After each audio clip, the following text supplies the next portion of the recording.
آئیے کتاب رحمت سورہ الکہف اٹھائیں۔ اللہ تعالیٰ نے ایک واقعہ بیان کیا ہے حضرت موسیٰ اور حضرت خضر علیہ السلام کا، کہ حضرت موسیٰ علیہ السلام عزم مصمم کر کے جب چلے تو اللہ فرماتا ہے کہ ہم نے حضرت موسیٰ علیہ السلام کو جس بندے کی نشانی بتائی تھی وہ بندہ ان کو وہاں مل گیا۔ سفید چادر اوڑے حضرت خضر علیہ السلام وہاں لیٹے ہوئے تھے، تو یہ جا کے ان کے پاس کھڑے ہو گئے کہ حضرت میں آپ کی خدمت میں اس لیے آیا ہوں کہ اللہ نے آپ کو جو خصوصی علم عطا کیے ہیں میں ان کو سیکھنے کی غرض سے آپ کی چوکھٹ پہ آیا ہوں۔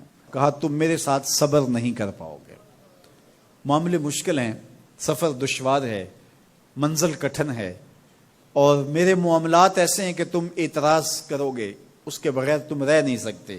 حضرت موسیٰ علیہ السلام نے کہا اگر اللہ نے چاہا تو آپ دیکھیں گے میں صبر کروں گا اور آپ کے کسی حکم کی کسی کام کی میں نافرمانی نہیں کروں گا، کسی کام کا انکار نہیں کروں گا۔ کہا کہ اچھا شرط یہ ہے کہ جو میں کروں اس پر تم اعتراض نہیں کرو گے، سوال نہیں کرو گے، یہاں تک کہ میں خود ہی نہ بتاؤں۔ تو کہا کہ یہ شرط ٹھہری، میں کوئی بات نہیں کروں گا۔ فانطلقا، دونوں چل پڑے، دریا کے پار جانا تھا۔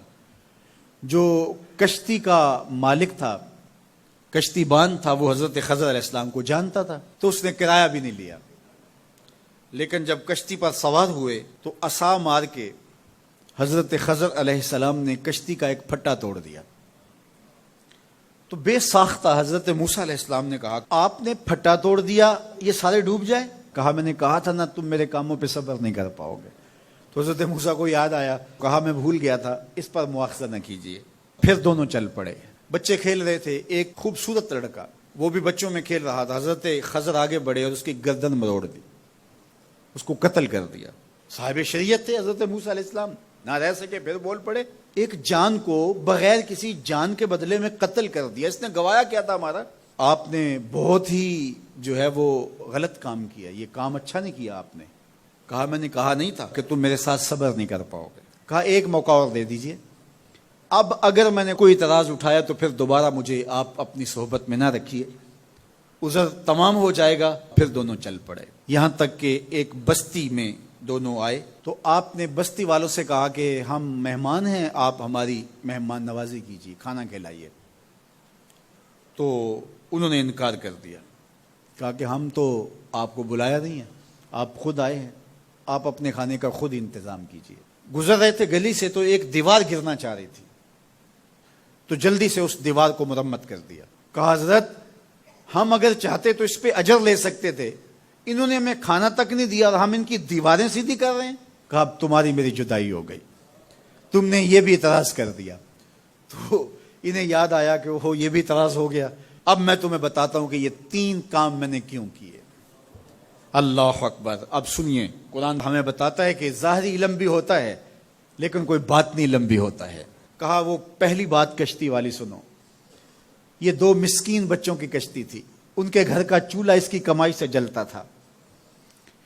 دریا کنارے کنارے ایک ظالم بادشاہ رہا تھا جو لوگوں کی کشتیاں چھین رہا تھا، ہم نے تھوڑا سا عیب لگا دیا، وہ ٹوٹی کشتی چھوڑ کے چلا گیا۔ اب وہ تھوڑے سے پیسے لگا کے کشتی مرمت کرا لیں گے، گھر کا چولہا جلتا رہے گا، بتاؤ اچھا کیا یا برا کیا؟ کہا رہی بات اس بچے کی جس کو ہم نے قتل کیا، اس کے ماں باپ مومن تھے، نیک تھے، صالح تھے، بچے نے بڑا ہو کے بہت برا ہونا تھا، ہم نے اس کو قتل کر دیا، اللہ اس کے بدلے ان کو بہتر اولاد دے گا۔ علماء تفسیر نے لکھا ہے اس بچے کے بدلے میں اللہ نے ان والدین کو ایک بیٹی عطا کی جس کی نسل سے 70 نبی پیدا ہوئے۔ دیوار کی کہانی بھی سن لیجئے، یہ شہر کے 2 یتیم بچوں کی دیوار تھی اور اس کے نیچے ان کا خزانہ تھا اور ان کا باپ بڑا نیک تھا۔ خزانہ دیوار کے نیچے ہے، دیوار گرنا چاہ رہی ہے، کسی معمولی دھکے سے گر جاتی۔ 2 ہی صورتیں تھیں، یا وہ بچے خود اپنا خزانہ اٹھا لیتے یا لوگ اٹھا کے لے جاتے۔ لوگ اٹھا کے لے جاتے پھر بھی ہاتھ میں کچھ نہ آیا، اور اگر وہ خود اٹھا لیتے تو بچے ہیں، بچپنے کی وجہ سے وہ اس کو اڑا دیتے۔ تو ہم نے اس کے اوپر دیوار کھڑی کر دی، جب تک وہ اس قابل نہیں ہو جاتے کہ یہ خزانہ نکال کے اس کو صحیح مصرف پہ لگا سکیں، اتنی دیر تک دیوار گرے گی نہیں۔ اللہ اکبر۔ وہ کسی وجہ سے دیوار قائم رہے گی، اور جب وہ اس عمر کو پہنچ جائیں گے جس عمر میں وہ اس خزانے کو سنبھال سکیں گے تو پھر دیوار خود بخود گر جائے گی اور یہ خزانہ نکال کر کے اپنے کام پہ لے آئیں گے۔ میں جب پہلی مرتبہ اس کو جو ہے وہ غور کے ساتھ تلاوت کیا تو مجھے یہ لگا کہ اس کا انطباق پاکستان کے حالات پہ بھی ہو سکتا ہے، اس لیے کہ یہ بھی یتیموں کا سرمایہ ہے۔ کتنے یتیم روتے بلکتے رہ گئے اور ان کے سر سے جو ہے وہ سائے اٹھ گئے اس وطن کے لیے، لیکن میرے مالک نے اس ملک کے خزانوں پر گہرے پہاڑ اور بڑی بڑی دیواریں کھڑی کر دی ہیں۔ جب تک یہ قوم بلوغت تک نہیں پہنچے گی اتنی دیر تک وہ خزانے ظاہر نہیں ہوں گے، اور جب یہ قوم اپنی بلوغت تک پہنچے گی، شعوری بلوغت، فکری بلوغت، علمی بلوغت، اور رب سے جو وعدہ کیا تھا پاکستان کا مطلب کیا، لا الہ الا اللہ، جب اس بلوغت تک یہ پہنچ جائے گی، اس وعدے کی تکمیل ہوگی، پھر رب دیوار ہٹا دے گا اور پاکستان کو اللہ اتنے خزانے دے گا اور پاکستان ایسا مالا مال ہوگا دنیا دیکھنے آئے گی انشاءاللہ۔